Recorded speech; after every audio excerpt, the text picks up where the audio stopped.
Hi Roland, it's Mia Carter from Fiverr. So today we're going to go ahead and go over the process for adding new testimonial slides to your homepage. So to do that, what we're going to do is we're going to go here under Pages and we're going to click Add New.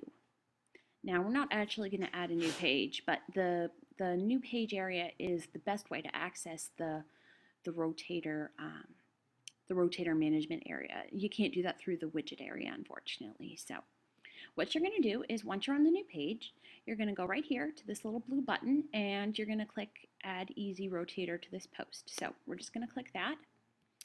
And now it's going to come up with a list of your rotators. In your case, we only have one testimonial rotator right here. So we're going to go and we're going to hit Edit this rotator. So we click on that.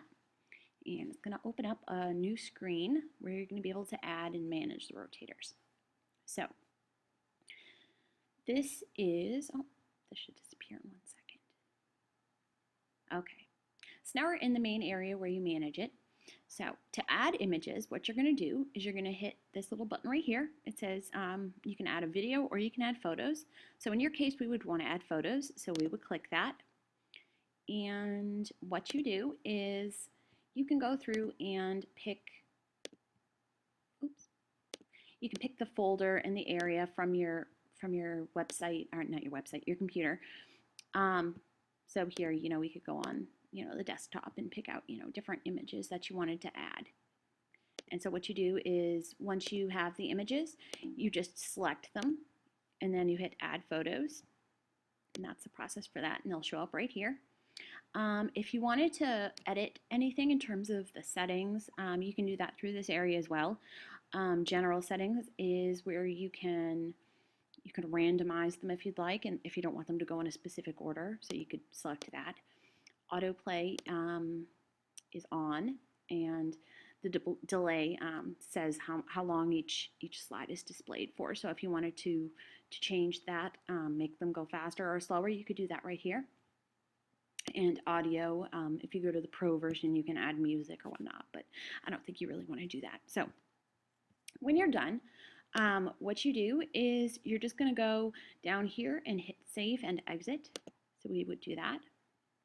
And that's really all there is to it. So it just deploys the rotator again for you. And when it's done, you just hit Back to Manager. And so now this would be if we wanted to actually add the rotator into a post or a page. We don't actually want to do that. That's actually, this is how I got the code that's in your widget area. I'll show you that in a second. So to get the code, what I did was I hit Insert Rotator into this post. I picked Center for the alignment and I said Insert Rotator. And see, that gives us the code right here. Okay, so what I did was I copied this code. Here, we can just when you're done editing, you just hit Move to Trash for the page, because we don't really actually need a new page.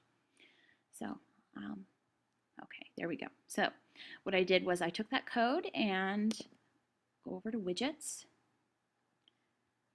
and I believe it's right here. Here we are. Right here in this area, Graphics Web Design. And we just scroll down a little bit and we see it right here. This is the code that we copied and pasted. So it's right here, and that shouldn't change. You don't need to replace that or anything like that. That code always remains the same for that rotator.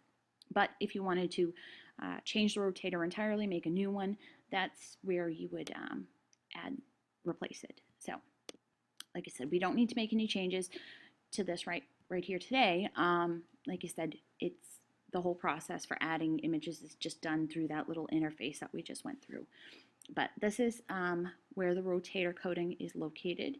Like I said, it's right here in the widgets area under homepage before content, and it's right here in this little text area. So that's really all there is to it. It's pretty easy. So so yeah, like I said, you just go and you make a page, and then you open up the rotator interface and you add the images, and that's all there is to it. So let me know if you have any questions. Okay, thanks.